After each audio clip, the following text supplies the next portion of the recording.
Halo, selamat malam para moms dan para orang tua hebat. Jadi bertemu lagi malam ini dengan saya Dr. Yani Tama Putri, spesialis anak, salah satu tim dokter spesialis anak di Instagram dan channel YouTube edukatif seputar kesehatan anak, anakkusehat.id. Dan moms dan para orang tua semua, seperti biasa di minggu malam, mam semua berada di acara Talk with the Expert, di mana kita malam ini akan membahas satu topik mendalam bersama salah satu narasumber yang ahli di bidangnya. Dan malam ini kita ngambil judul adalah serba-serbi seputar epilepsi pada anak. Tentu saja saya akan mengundang ahli dari konsultan neurologi atau saraf anak. Beliau adalah Dr. I Gusti Ngurah Made Suarbe, spesialis anak konsultan. Saya invite dulu ya. Oke. Baik, seperti biasa bagi moms semua yang pertanyaan yang masih banyak pertanyaan ya seputar epilepsi pada anak, silahkan ketik pertanyaannya di kolom chat. Halo, selamat malam dokter. Ini kita sudah kedatangan narasumber kita. Ya, selamat malam Dr. Yani Tama. Apa kabar? Kabar baik dokter. Dokter apa kabar dokter? Baik, sehat-sehat. Baik, terima Para kasih banyak dokter karena dokter sudah meluangkan waktu di keseharian dokter yang begitu sibuk, sudah meluangkan waktu untuk memberikan informasi seputar kesehatan anak, terutama permasalahan saraf anak ya dokter ya, bersama anakkusehat.id. Oke, beliau adalah seorang spesialis anak konsultan yang bekerja saat ini sebagai pendidik klinis dan juga melaksanakan kesehariannya sebagai dokter spesialis anak di Rumah Sakit Sanglah Denpasar, Rumah Sakit Puri Bunda Denpasar, dan Apotek Jayagiri.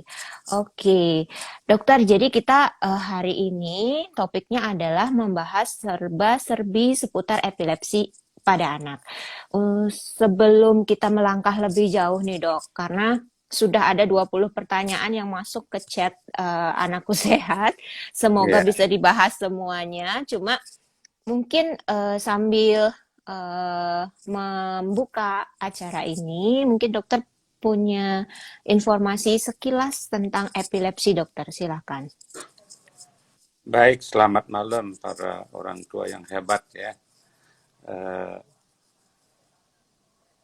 Pada kesempatan ini kita bicara tentang epilepsi pada anak ya. Epilepsi merupakan suatu penyakit yang menaun ya, penyakit kronis yang secara awam disebut ayan ya kalau di Bali ya. Tapi istilah epilepsi saya kira sudah diketahui oleh sebagian besar masyarakat kita ya.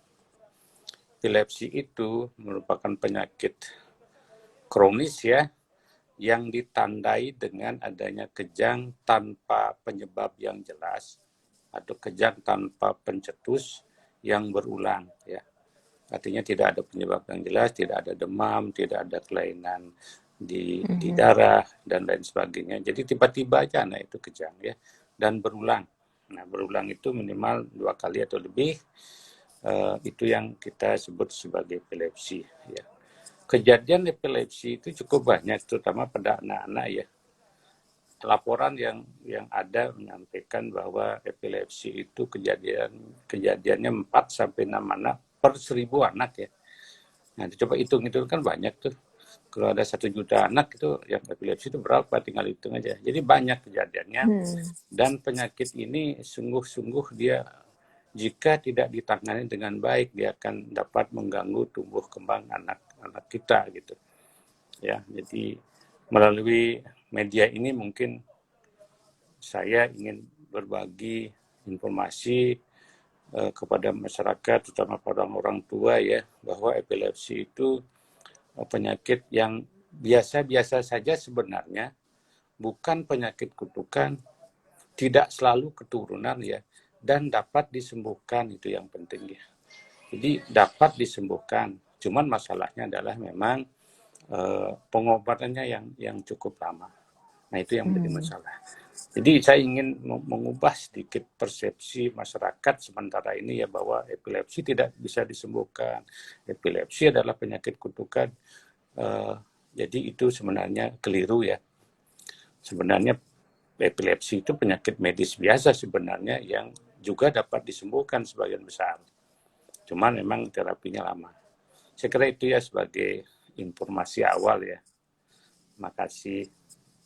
Baik dokter, jadi moms, para orang tua semua, di sini dokter Gusti Ngurah Suwarbo sudah menjelaskan sekilas ya. Jadi buat para orang tua yang masih mempunyai pertanyaan, silahkan diketik di kolom chat sambil nunggu. Saya akan bacakan pertanyaan-pertanyaan dari para orang tua yang sudah masuk ya dokter. Ya, Oke, jadi ini kelebihan dari Instagram ya dok ya, jadi media sosial semua terjangkau jadinya.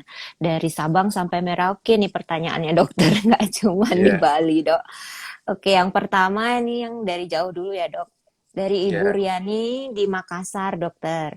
Halo dok, saya punya anak laki-laki usianya sekarang adalah 4 tahun mengalami keterlambatan bicara akibat kejang. Jadi ceritanya ketika usia mau 2 tahun dia panas dan kejang. Kemudian padahal waktu itu pertama kali bisa berjalan. Kemudian setelah itu dia tidak mau jalan lagi dokter. Tapi setelah usia 2,5 tahun dia mau mencoba jalan lagi. Terus dia juga mengalami keterlambatan bicara dokter. Dan dia sudah berulang kali kejang dan sebelumnya dia sudah diobati dengan obat sodium valproat sehari 2 kali selama setahun tidak pernah kejang, tapi kemudian kejang lagi. Kemudian dilakukan hasil EEG, dinyatakan tonik tanpa aktivitas polyspike dibandingkan EEG sebelumnya. Dikatakan mengalami perburukan dokter. Pertanyaannya, kenapa ya bisa mengalami perburukan padahal sudah mengalami terapi pengobatan? Kemudian, apakah anak saya sudah benar-benar epilepsi, dokter? Kemudian, karena katanya orang menyebut ayan tuh bisa kambuh kapan saja, tapi anak saya kejang hanya saat panas tinggi. Apakah ada efek samping jika mengkonsumsi obat sodium valproat? Karena anak saya dulu gemuk, sekarang jadi kurus. Apakah speech delay yang dialami anak saya bisa disembuhkan? Itu mungkin pertanyaannya lumayan banyak dong, diborong semuanya. Iya, baik. Silakan dokter. Bu Riani ya di Makassar ya. Kalau Iya dokter. mendengar cerita tentang anak ibu yang disampaikan tadi bahwa pernah kejang 1 kali dengan demam ya. Iya, Ya, tadi panas dengan demam. tinggi. Panas tinggi demam, kejang 1 kali dengan demam tinggi. Kalau benar begitu ceritanya, itu belum memenuhi kriteria epilepsi. Dia Hmm. itu kejang demam. Kejang demam yang terjadi pada anak ibu yang mengalami keterlambatan tumbuh kembang ya. Jadi sebenarnya masalah utamanya ini adalah keterlambatan tumbuh kembangnya, terlambat bicara, terlambat berjalan, terlambat eh, komunikasi sosial mungkin ya. Jadi kalau saya dengar cerita ini bukan epilepsi anak ini ya, ibu ya, bukan epilepsi. Jadi sebenarnya dia kejang demam pada anak yang mengalami keterlambatan tumbuh kembang ya.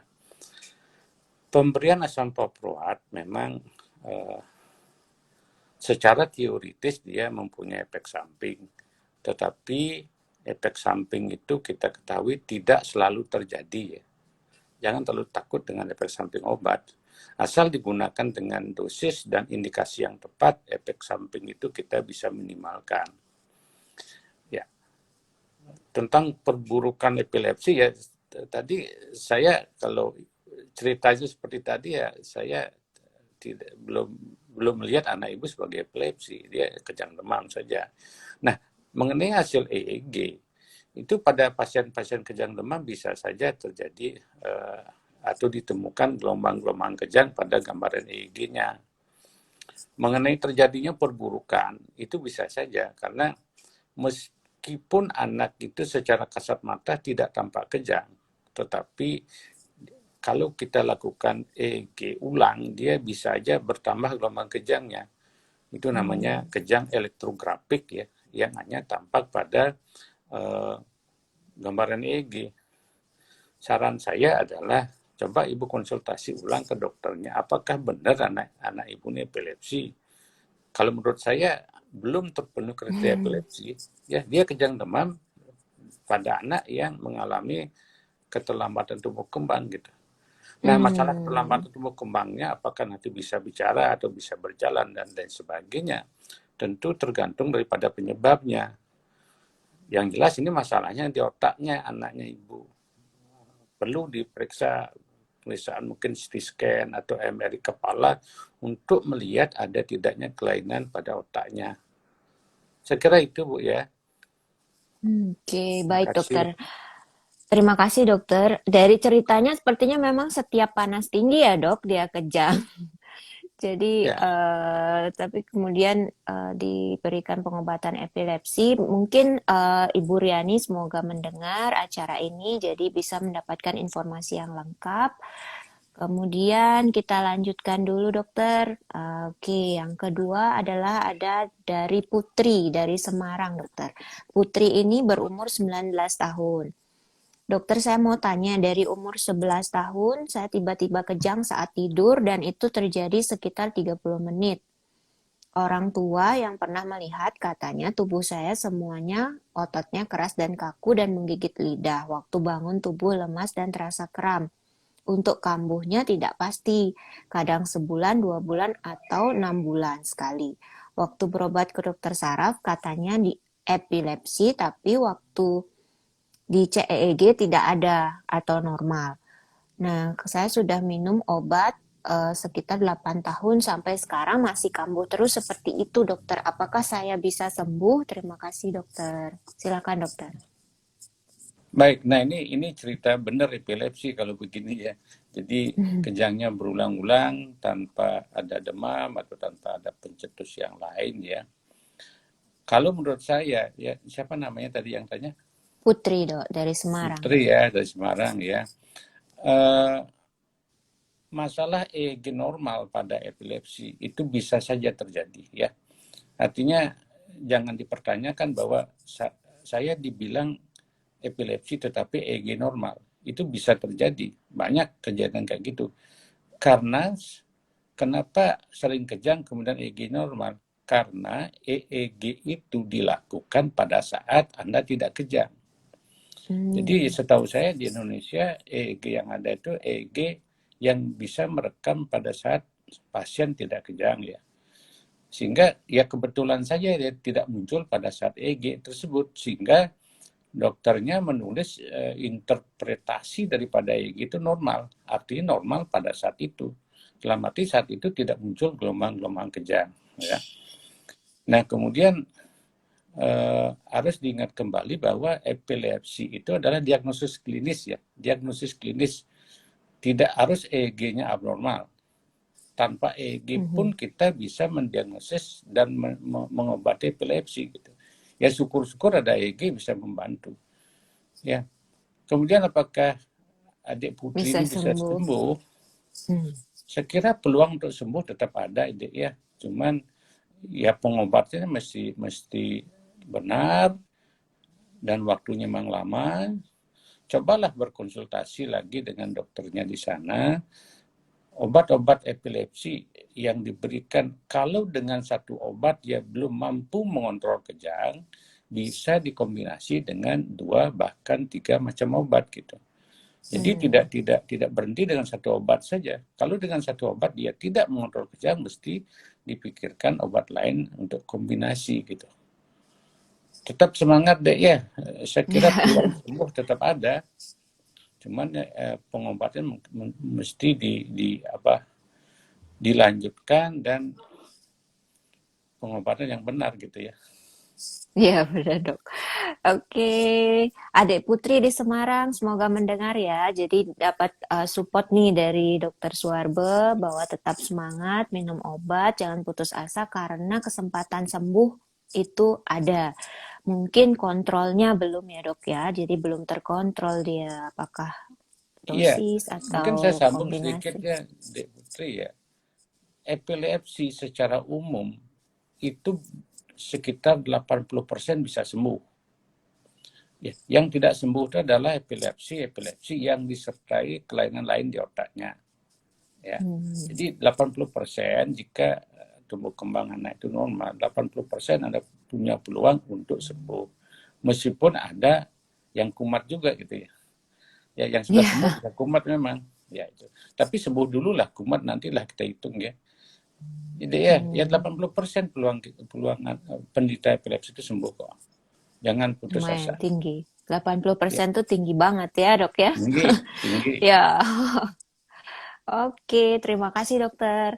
Baik, para mom semua yang masih punya pertanyaan, ikut live komen, silahkan ketik di kolom chat.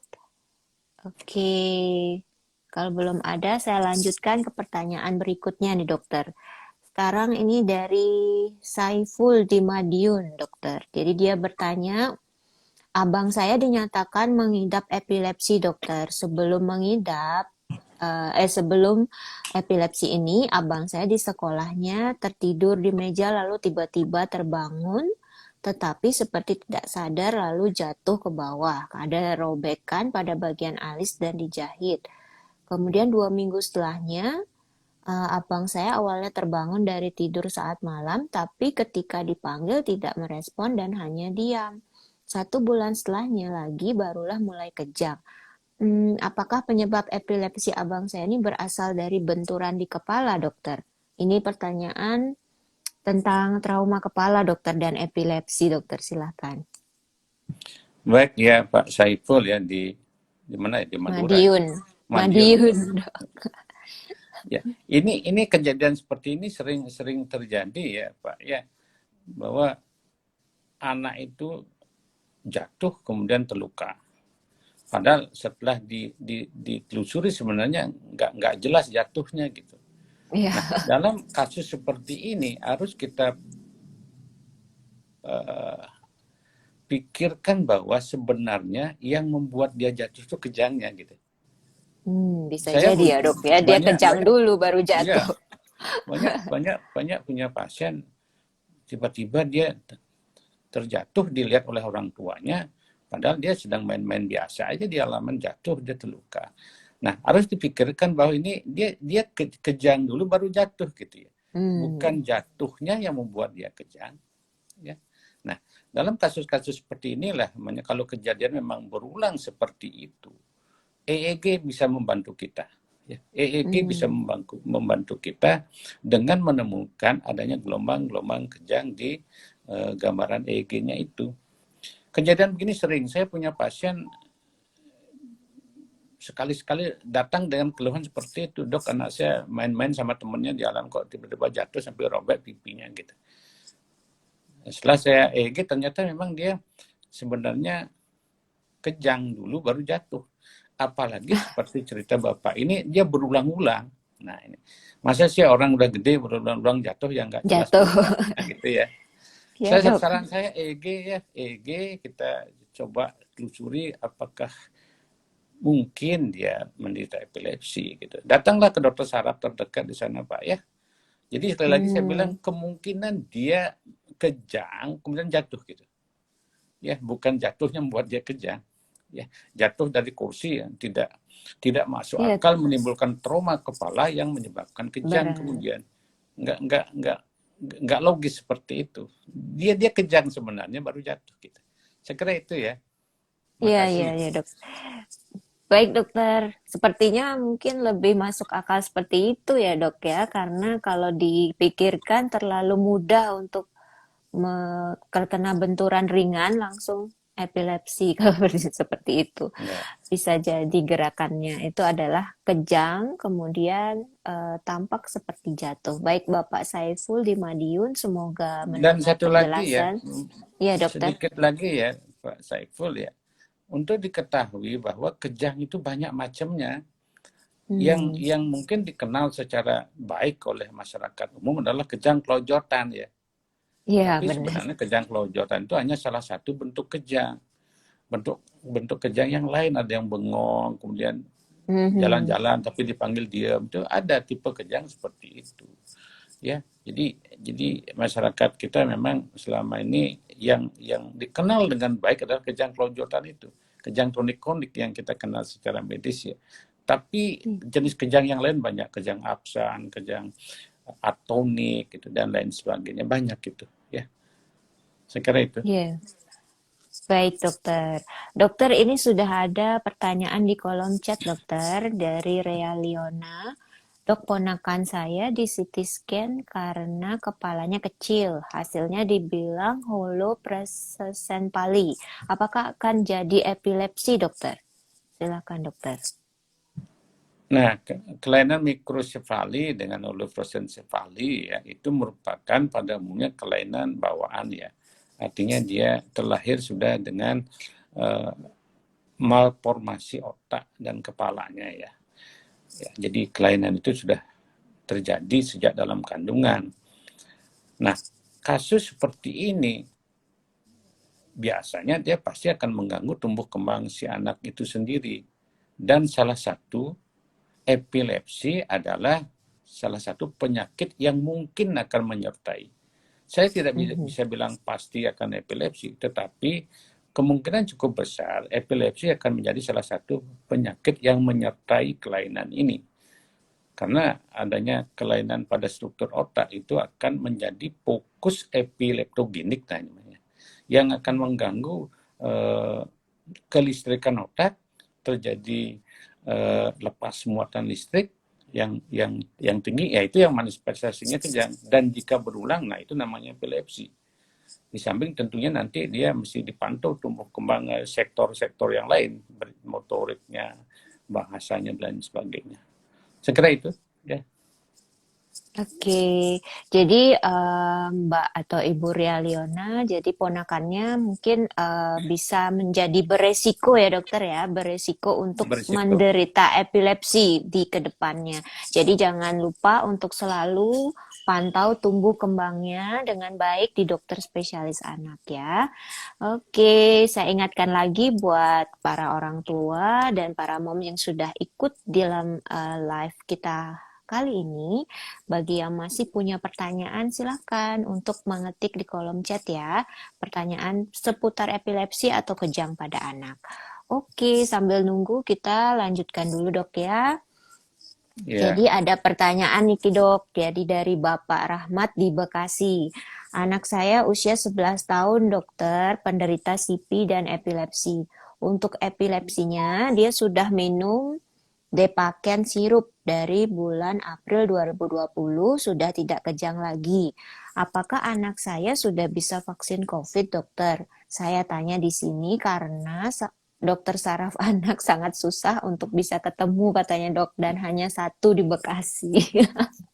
Ya Ya. memang langka ini Pak. Jadi makanya kita sangat beruntung sekali nih ada dokter Suarbo untuk live kali ini. Silakan dokter. Baik, Bapak yang di Bekasi ya. Memang saat ini pertanyaan ini saya setiap hari menjawab mungkin puluhan pertanyaan seperti ini. Karena Iya dokter. sekarang sedang pelaksanaan imunisasi COVID pada anak ya, baik yang 6 tahun sampai 12 tahun ya. Nah, rekomendasi yang ada Bapak ya, pada anak dengan kelainan neurologis atau kelainan saraf seperti CP dan epilepsi,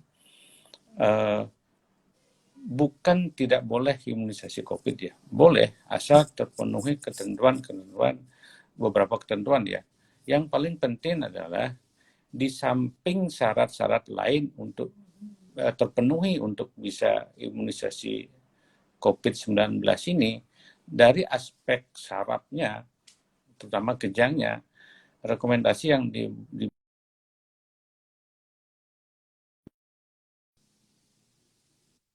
tidak kejang 1 bulan.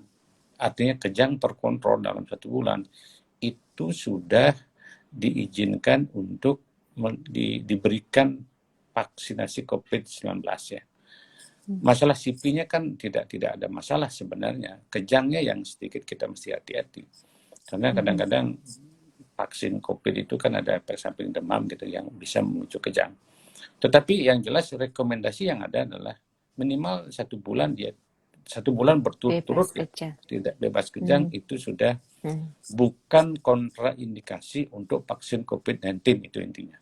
Silakan divaksin anaknya Pak, karena Ya. COVID sangat berbahaya. Makasih. Baik, jadi mungkin benefitnya yang diperhitungkan ya dok ya, Ya, karena memang sangat penting untuk mendapatkan perlindungan berupa vaksinasi COVID-19 ini.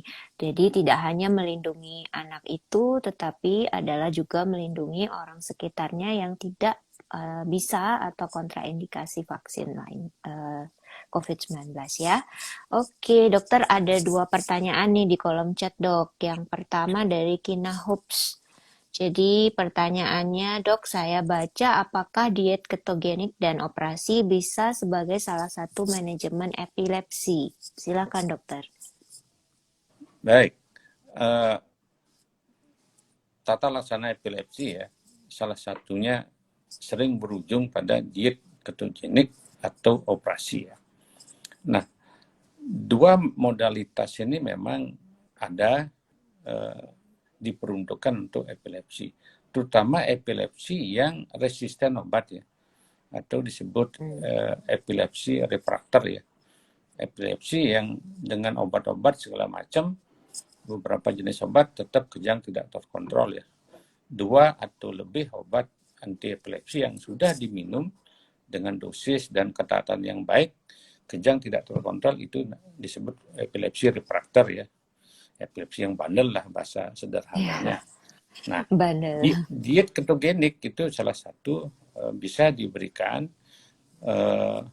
pada anak dengan epilepsi refraktor ya.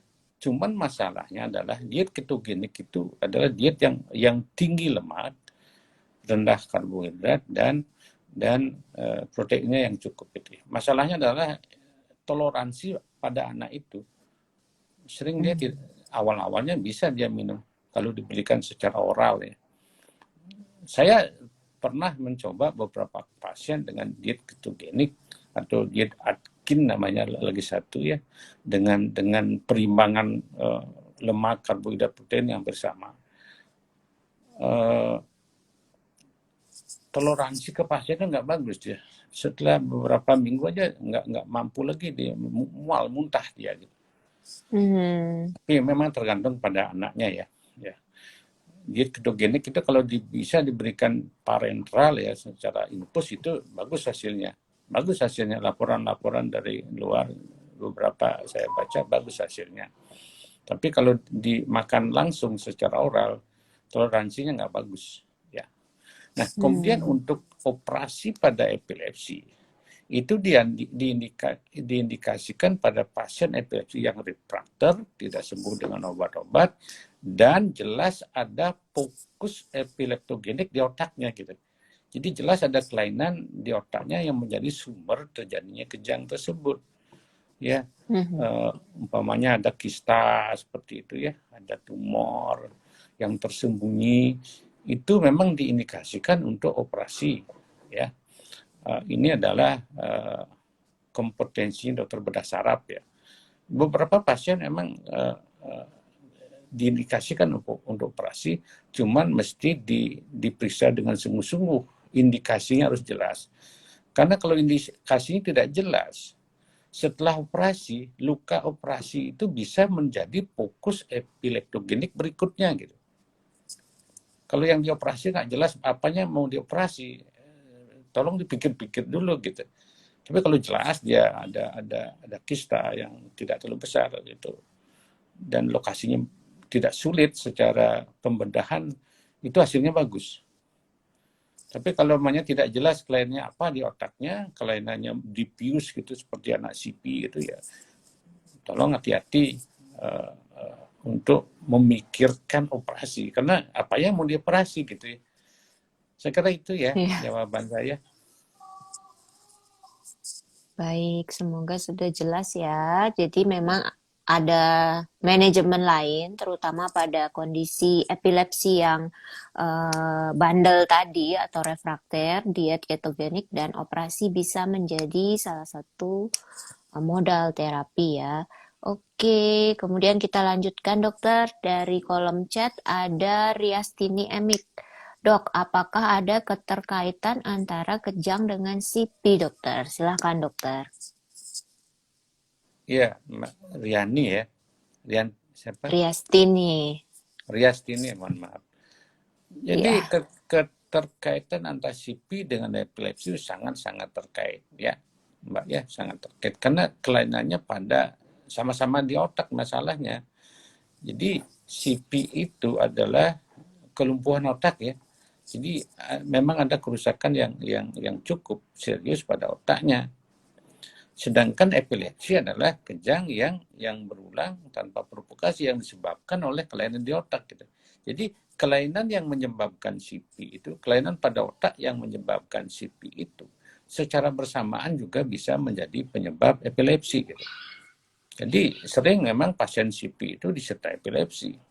Seingat saya anak dengan CP itu sekitar 35% disertai CP sebagai komorbidnya gitu. Disertai epilepsi, mohon maaf. Jadi sekitar 30-35% anak dengan CP itu disertai epilepsi. Dan itu memang dua penyakit ini saling terkait dan sering ada bersama-sama gitu. Ya, saya kira itu ya. Oke, mungkin bisa dibilang kalau CP dia bisa ada gejala epilepsi gitu ya dok ya, tapi bukan semua anak epilepsi itu dia menderita CP juga. Jadi Ya, mungkin beberapa yang ada ya, bersamaan saya ulangi seperti itu. sedikit biar Anda bingung ya.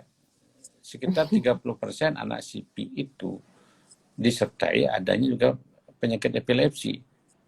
Artinya tidak semua Mhm, anak CP itu dengan epilepsi. Dan sebaliknya, mhm. tidak semua anak epilepsi dengan CP. Gitu. Jadi tidak Iya. semua anak epilepsi itu juga menderita CP. Banyak anak epilepsi itu dia murni epilepsi saja, tumbuh kembangnya normal dan lain sebagainya normal semua. Dia cuma kejang berulang yang disebut Hmm. epilepsi gitu. Segera jelas ya. Terima kasih. Ya, jelas dokter. Baik, terima kasih Mbak Riastini. Semoga terjawab pertanyaannya. Baik, para orang tua dan para mom semua, silahkan kalau ada pertanyaan lagi bisa ketik di kolom chat ya. Lumayan bisa dibahas oleh spesialis anak kita, konsultan neurologis di Bali. Baik, saya lanjutkan dulu di pertanyaan dari moms yang lain ya dokter. Ya, Oke, ini dari Mbak Siska di Denpasar. Setelah 2-3 tahun bebas kejang, apakah anak saya boleh menghentikan obat anti epilepsinya langsung, dokter? Apakah obat epilepsi itu tidak menimbulkan ketergantungan karena kan dikonsumsi dalam waktu lama? Terus apa saja yang harus diperhatikan selama anak saya minum obat epilepsi supaya hasilnya bagus? Apakah ada pantangan makan selama minum obat anti epilepsi, dokter? baik Mbak Siska di Denpasar nih ya. Iya, dok. Jadi pengobatan epilepsi memang lama seperti di awal saya sampaikan tadi ya. Jadi epilepsi dinyatakan sembuh atau remisi ya. Itu jika tercapai keadaan bebas kejang selama 2 sampai 3 tahun berturut-turut. Nah, ini berturut-turut ini masalahnya. Berturut-turut. Oke. Berturut-turut tidak boleh ada jeda kejang gitu. Jadi jika sudah tercapai keadaan remisi dengan bebas kejang 2 atau 3 tahun tergantung jenis epilepsinya ya, itu disertai dengan EEG yang normal. Nah ini lagi salah satu syarat EEG-nya sudah normal, itu dinyatakan epilepsi remisi atau sembuh ya. Nah, penghentian obat tidak boleh dilakukan secara tiba-tiba. Harus dilakukan penurunan dosis secara bertahap untuk menghindari efek rebound efek namanya ya. Dia nanti kejang lagi. Obat-obat epilepsi itu sebenarnya tidak menimbulkan ketergantungan. Cuman dia harus diturun pelan-pelan untuk mencegah kekambuhan gitu ya. Nah, selama minum obat epilepsi yang lama itu, pantangan makan dan minum secara umum tidak ada sebenarnya. Jadi tidak ada makanan tertentu yang dilarang secara khusus pada anak dengan epilepsi, tidak ada. Ya. Yang bisa menjadi pencetus kejang pada anak yang sedang mengkonsumsi obat epilepsi adalah kalau dia demam yang tinggi dan terlambat mengobati, kemudian kelelahan ya, kurang tidur, itu bisa mencetuskan dia kumat. Kemudian yang terjadi sekarang adalah terlalu banyak terpapar gadget. Ya, Itu beberapa mungkin sinar penelitian, itu dok ya. ya, beberapa penelitian menyebutkan ya gelombang elektromagnetik dari gadget itu mempunyai kemampuan untuk mencetuskan kejang pada otak. Sehingga anak yang menderita epilepsi terus dalam pengobatan sebaiknya dikurangi, screen time-nya dikurangi. Ya. Nah sekarang masalahnya adalah sekarang anak-anak kan sekolah online tuh semua Online. pakai itu. Ya, tapi tetap ya dibatasi ya, belajar kalau memang harus pakai gadget. Ya, setelah itu alihkan perhatiannya dengan permainan yang lain, jangan main gadget terus gitu. Makanan minuman tidak ada yang khusus dilarang pada anak epilepsi. Ya, saya kira itu ya. Oke, sudah jelas ya Mbak Siska di Denpasar. Jadi pertanyaannya sudah dijawab tuntas dan jelas oleh Dokter Suarbe. Dokter, ini di kolom chat ada Ibu Sila Arini. Sore dokter, saya mamanya Indira. Mungkin dokter ingat dengan Indira. Dulu Indira menderita epilepsi umur 2 tahun berobat dengan dokter. Syukur anak saya sudah sembuh dan Indira udah kelas 3. Terima kasih dokter. Wah, ini salah satu pasiennya dokter nih. Ya, Mungkin ada salam dokter untuk Indira. saya punya pasien nama Indira itu ada beberapa loh. Indira yang mana nih? Ya, pokoknya syukurlah Ibu, anaknya sudah sembuh. Ya, sudah sembuh, syukur G. ya. Tolong dijaga supaya nggak kambuh epilepsinya. Karena epilepsi bisa kambuh loh. 15-20% bisa kambuh. Tergantung faktor-faktor pencetus tadi, seperti yang saya sampaikan tadi. Ya, selamat ibunya Indira ya. Iya dokter, ada tips mungkin dokter untuk menjaga supaya Indira tetap terkontrol gitu dokter ke depannya.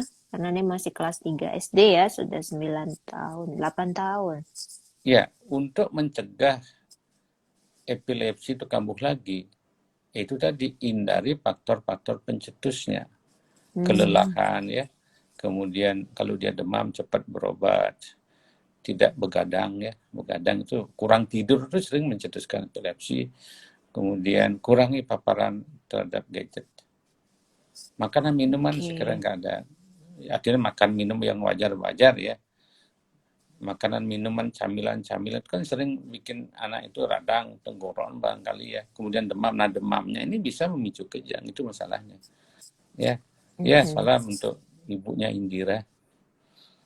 Baik, terima kasih dokter. Semoga sehat selalu ya Indira ya. Oke, bagi para orang tua yang masih punya pertanyaan, silakan kolom chatnya masih dibuka untuk diketikkan pertanyaan ataupun curhatannya mungkin mengenai masalah kejang atau epilepsi pada anak ya. Oke, dokter. Ini ada pertanyaan dari Satria di Denpasar.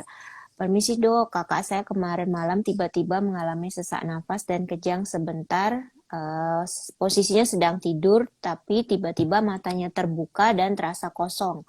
Mulutnya mengeluarkan ludah dan sedikit darah karena lidahnya tergigit.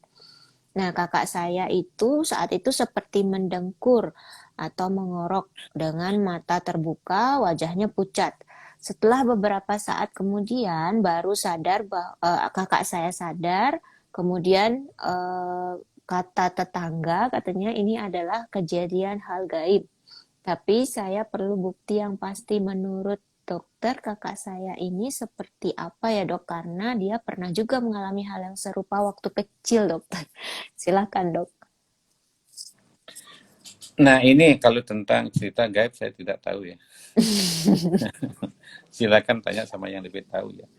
Tapi kalau mendengar cerita tadi, dia sesak, kemudian dikatakan kejang ya, dan pernah dulu mengalami hal yang sama waktu kecil, ya bisa saja ini, ya mungkin ini suatu epilepsi ya. Iya sepertinya.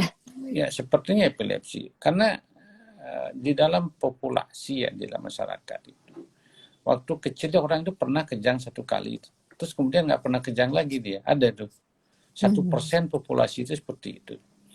Nah, kemudian kalau kejadiannya dulu hanya satu kali, kemudian sekarang sudah umur lebih besar dia kumat lagi. Ini mungkin saya bilang ya, terlepas dari ini suatu hal yang gaib atau tidak, saya tidak tahu ya. Mungkin ini suatu epilepsi ya. Sehingga pembuktiannya perlu memang datang ke dokter ya, konsultasikan, dokter akan mencermati lebih jauh lagi apakah benar kejadian itu kejang. Karena ada beberapa kejadian yang menyerupai kejang tapi bukan kejang itu. Itu yang saya tidak bisa pastikan. Dan kemudian mesti ditelusuri lebih jauh dulu waktu kecil berapa kali dia mengalami hal yang sama. Nah, ini memang perlu waktu untuk konsultasi saya kira ya, supaya benar diagnosisnya gitu ya. Ya, karena sering saya bilang sama pasien-pasien, mendiagnosis epilepsi itu suatu yang harus hati-hati ya. Karena sekali kita memvonis seseorang itu menderita epilepsi sama dengan kita menghukum orang itu 2-3 tahun. Karena dia harus minum obat dan segala macamnya gitu. Sehingga rekomendasi yang ada, jika kita berhadapan dengan seorang yang diduga epilepsi, kalau kita masih ragu-ragu, lebih baik tunggu saja dulu. Tunggu sampai kita punya bukti yang lebih kuat bahwa benar-benar kejadian itu memang kejang dan berulang. Ya. Mungkin kalau dokternya nggak melihat kejang, mungkin titip sama orang tuanya juga kemudian lagi direkam dengan video. Tunjukkan ke dokternya gitu. Karena sekali lagi saya bilang, diagnosis epilepsi itu mesti benar-benar kita punya bukti yang cukup kuat ya, dan terpenuhi kriteria diagnosis istilahnya ya. Jadi kalau ragu-ragu sebaiknya kita tunggu saja, tunggu sampai mempunyai bukti yang lebih kuat. Karena sekali lagi kalau ibaratnya ya hakim memvonis orang ya bersalah, hukum 2-3 tahun, ternyata dia tidak bersalah gitu. Ya, kalau orang hukum kan bilang lebih baik dia membebaskan orang bersalah dibandingkan dia menghukum orang yang tidak salah gitu. Ya, epilepsi kurang lebih begitu. Kan benar-benar kita pastikan. Kalau masih ragu, tunggu dulu sampai punya bukti yang lebih kuat. Saya kira gitu. Datanglah konsultasi ke dokter. Ini saya tidak bisa jawab tuntas pertanyaan yang begini ini. Saya takut salah untuk memvonis orang. Terima kasih. Baik dokter, jadi Bapak Satria atau adik Satria di Denpasar sebaiknya ya supaya jelas dilakukan direkam gitu. Ketika itu terjadi lagi mungkin direkam apakah itu benar kejang atau tidak. Kemudian ajak kakaknya konsultasi ke dokter yang dokter anak atau dokter saraf ya untuk memastikan ini kejang atau tidak, kemudian didiagnosis epilepsi atau tidak dan perlu pengobatan atau tidak. Nah, kalau misalnya berulang lagi nih dok, ada tips nggak untuk keluarganya atau untuk Satria adiknya ini supaya bisa mengatasi si kakak nih yang lagi kejadian kejang ini dokter? Nah, ini untuk tata laksana kejang di rumah untuk para orang tua ya. Rekomendasi yang ada itu untuk orang tua yang mempunyai anak dengan riwayat kejang, baik epilepsi atau kejang demam, itu bisa kita bekali obat diazepam namanya ya, yang bisa dimasukkan melalui pantat ya. Nah, itu bisa diberikan di rumah. Biasanya ibu-ibu atau orang tuanya kita latih cara memberikannya. Dosisnya sudah disesuaikan gitu ya. Memasukkan dari pantat pada saat anak itu kejang. Jadi rekomendasi itu kita berikan ya karena relatif aman ya karena pemberiannya lewat dubur dan maksimal 2 kali ya 2 kali. Jadi kalau anak itu kejang segera berikan obat diazepam suppositoria yang dari pantat itu. Tunggu beberapa menit sampai maksimal 5 menit dia tidak berhenti, Anda boleh memberikan satu lagi obat diazepam itu sesuai dengan dosisnya. Nah, jika tunggu beberapa menit dia tidak berhenti kejangnya, Anda harus segera datang mencari pertolongan baik ke dokter atau ke rumah sakit terdekat. Karena kalau sudah 2 kali pemberian obat itu tidak berhenti, kemungkinan kejangnya akan berlangsung lebih lama. Dan memberikan obat yang sama yang ketiga kalinya di rumah tidak rekomendasikan karena bisa menimbulkan gangguan pada pernapasannya. Saya kira itu. Untuk ibu-ibu, bapak-bapak, orang tua yang mempunyai anak yang punya riwayat kejang itu boleh dibekali di rumah obat diazepam itu. 2 biji rekomendasinya. Jangan lebih ya. Karena obat Ya, itu oke. cukup berbahaya saya bilang ya, atau hati-hati Mhm. penggunaannya jika lebih dari 2 kali. Itu harus di bawah pengawasan dokter ya. Sekira itu ya. Mhm. Makasih. Oke, terima kasih dokter. Jadi itu ya tipsnya ya moms ya. Yang pertama mungkin yang paling penting adalah jangan panik ya ketika anak itu kejang. Dan pastikan jauhkan anak dari benda-benda yang berbahaya. Contohnya jika dia kejang di sebelahnya ada lemari atau kaca gitu, pindahkan dia di tempat yang aman. Kemudian pastikan longgarkan semua pakaiannya yang misalnya dia pakai pakaian berkerah dan dikancingin mungkin dibuka dulu, kemudian ikat pinggang sehingga dia bisa bernapas dengan baik dan jangan lupa miringkan karena biasanya anak dengan kejang itu kadang muntah mengeluarkan busa seperti itu ya dokter ya supaya tidak Ya, teraspirasi namanya jadi dia bisa tersedak. Dan yang paling penting tadi dikatakan bahwa segera hentikan kejang jika kejangnya berlangsung lumayan lama. Jadi karena penting sekali untuk menjaga kesehatan sel saraf ya. Kalau sudah kejang artinya saraf itu tidak mendapatkan oksigen atau nutrisi ke dalam otak. Jadi ya sudah bisa menimbulkan fokus-fokus epilepsi atau kejang lagi di otaknya dan itu tidak baik untuk tumbuh kembangnya. Dan jangan lupa obat yang dimaksud oleh dokter Suwarbo tadi adalah yang sudah hmm, diresepkan oleh dokter spesialis anaknya dan ibunya sudah terlatih sehingga pemberiannya juga sudah benar dan sudah baik ya. Jangan lupa setelah 2 kali tidak membaik kejangnya atau sudah pemberian kedua dan mungkin tampak dia akan kejang lagi atau tidak berhenti segera bawa ke rumah sakit. Oke. ya, terima Oke, kasih kita tambahnya lanjutkan. tadi. Kita lanjutkan dulu ya, Dok. Baik, pertanyaannya dokter nih masih banyak sekali nih, Dok. Oke, saya coba untuk dari Ibu Atik di Tabanan, dokter. Halo dok, izin bertanya, anak saya bayi umur 6 bulan. Minggu lalu setelah dimandikan, tiba-tiba seperti kejang badan pucat kaku, bibir biru, mata ke atas tanpa demam. Kurang lebih 1 menit. Tapi setelah itu normal dok, dan hari ini sudah berulang 4 kali dalam sehari. Yang saya tanya, langkah apa yang harus saya lakukan, apa nama penyakitnya, dan apakah cukup hanya dengan konsultasi ke RS anak, dokter? Silakan, dokter.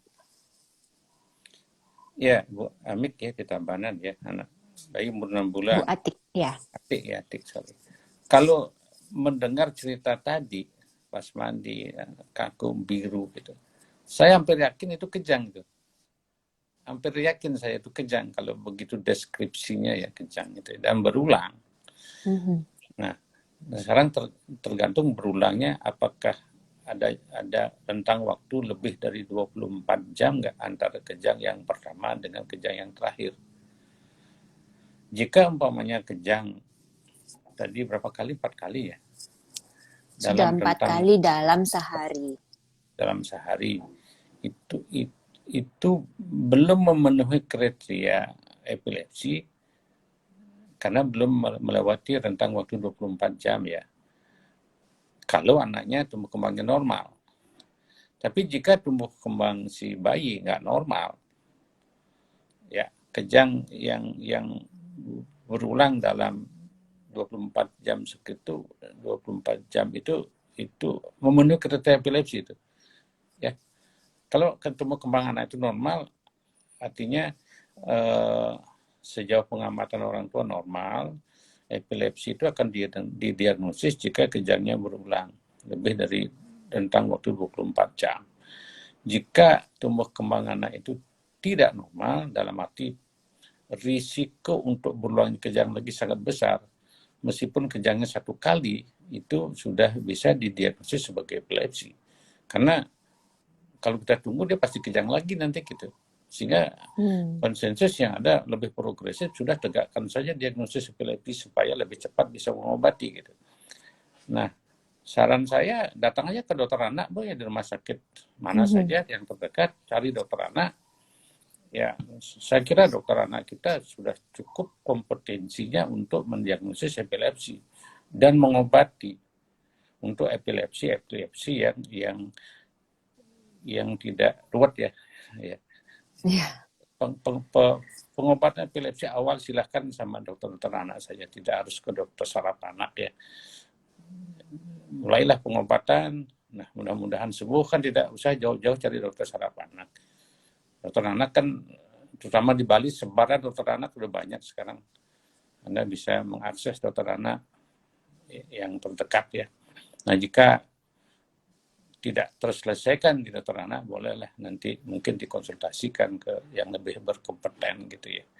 Untuk Ibu Ati ini saya sarankan periksakan anak Ibu ke dokter anak ya.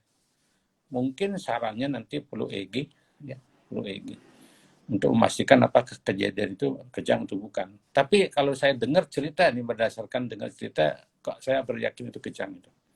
Saya kira itu ya. Makasih. Oke, baik dokter. Terima kasih.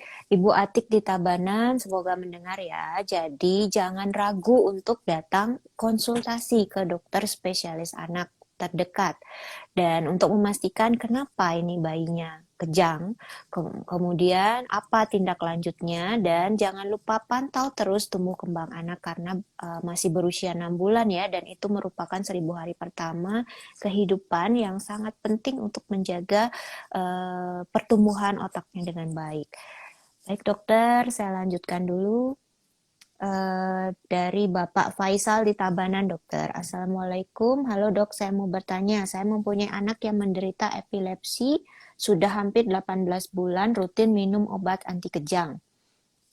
Saat ini anak saya umurnya 2,5 tahun dan bicaranya belum banyak yang diucapkan, kadang yang sudah bisa dia lupa.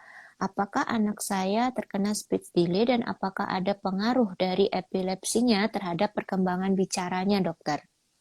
Mohon jawabannya. Terima kasih, Baik, dokter. Pak Faisal, selamat malam. Kalau cerita Bapak seperti itu, mesti saya tanya dulu nih, kejangnya terkontrol nggak? Epilepsi, kemudian sudah minum obat, ya kejangnya terkontrol nggak? Nah, ini pertanyaannya. Kalau kejang sudah terkontrol, berarti tinggal lanjutkan obatnya kan gitu. Nah, jika tidak terkontrol, mesti dilihat lagi obatnya gitu. Karena target pengobatan epilepsi adalah bukan mengurangi kejang, tetapi targetnya adalah menghentikan kejang atau menghilangkan kejang. Ya, tidak ada istilah kejangnya sudah berkurang dalam pengobatan epilepsi. Targetnya adalah menghilangkan kejang.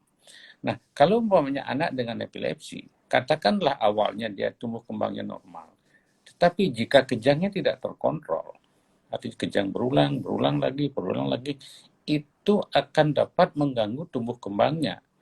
Ya salah satunya proses bicaranya. Kenapa? Karena kejang itu pada dasarnya dia akan mengganggu fungsi sel-sel saraf. Seperti yang disampaikan Dr. Yani Tama tadi.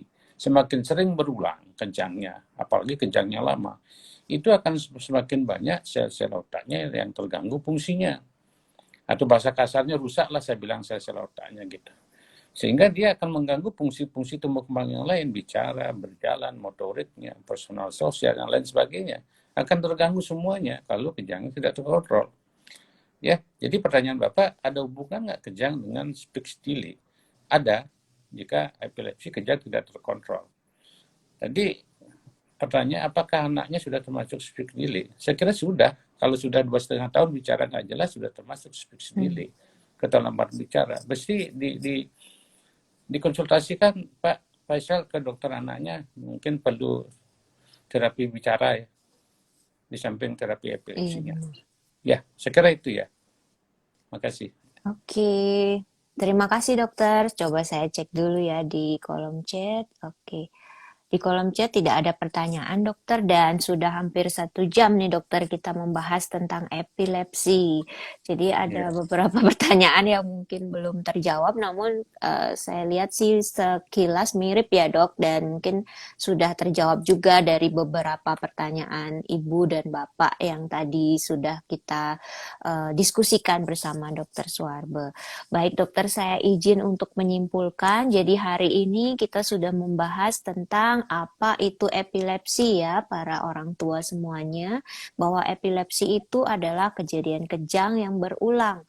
Dan kejadian kejangnya itu bisa macam-macam, tidak hanya mungkin yang secara umum moms ketahui adalah dalam bentuk kejang yang kelonjotan seperti itu, tapi ada juga bentuk yang lain. Bisa juga dia bengong, bisa juga dia jalan sendiri, tetapi tetap dia tidak sadar ya dok ya. Dan kemudian untuk pengobatannya sendiri, itu memang berlangsung lama karena targetnya adalah bebas kejang. Jadi dalam waktu yang 2 sampai 3 tahun bebas kejang mungkin baru bisa dihentikan pengobatannya dan pengobatannya itu pun tidak hanya satu kombinasi atau 2 kombinasi obat tapi mungkin 3 hingga mencapai target ya dok. Dan juga jangan lupa untuk tetap semangat karena 80% dari penderita epilepsi itu bisa sembuh. Dan tentu saja tetap lakukan pemantauan, kontrol rutin, dan minum obat secara teratur. Dengarkan apa tips dari atau saran dari rekomendasi dari dokter spesialis anak Anda. Dan jangan lupa bahwa eh, penyakit ini, epilepsi ini sendiri tidak merupakan kontraindikasi untuk mendapatkan vaksin COVID ya moms. Jadi bisa divaksin anaknya. Yang penting 1 bulan bebas kejang minimal. Oke dokter, ada tambahan dokter dan silakan ada tips atau pesan untuk para orang tua hebat yang sudah ikut live kita hari ini. Baik, terima kasih ya. Melalui media ini ya, saya ingin sekali lagi menyampaikan ya tentang epilepsi ini. Tolong ya para orang tua atau masyarakat secara umum, secara bertahap, tolong dihapus stigma buruk atau stigma kurang baik tentang epilepsi. Karena sebenarnya epilepsi adalah penyakit medis biasa yang sebagian besar dapat disembuhkan. Zaman dulu epilepsi dianggap suatu yang aib ya, kutukan, bahkan disembunyikan oleh para orang tua sehingga tidak pernah sembuh dia, sehingga dianggap tidak bisa disembuhkan. Nah akhir-akhir ini saya merasakan mungkin pengetahuan masyarakat sudah semakin baik tentang epilepsi. Epilepsi dari pelosok-pelosok desa itu datang berobat ke rumah sakit, saya lihat. Ya, saya cukup mengembirakan. Tolong sampaikan informasi ini kepada semua teman-teman ya yang barangkali punya anak dengan masalah seperti ini. Sampaikan penyakit epilepsi bisa disembuhkan. Cuman masalahnya memang lama ngobatinnya. Saya kira itu ya. Mudah-mudahan bermanfaat. Selamat malam. Terima kasih banyak dokter, terima kasih banyak para moms dan para orang tua. Kali ini jangan lupa karena semua anak itu cerdas dan semua moms itu hebat. Jadi carilah informasi yang benar terkait informasi kesehatan anak. Baik, selamat malam dan salam sehat. Terima kasih dokter, sehat selalu. Terima kasih para orang tua hebat. Selamat malam. Sehat selalu ya. Baik dokter.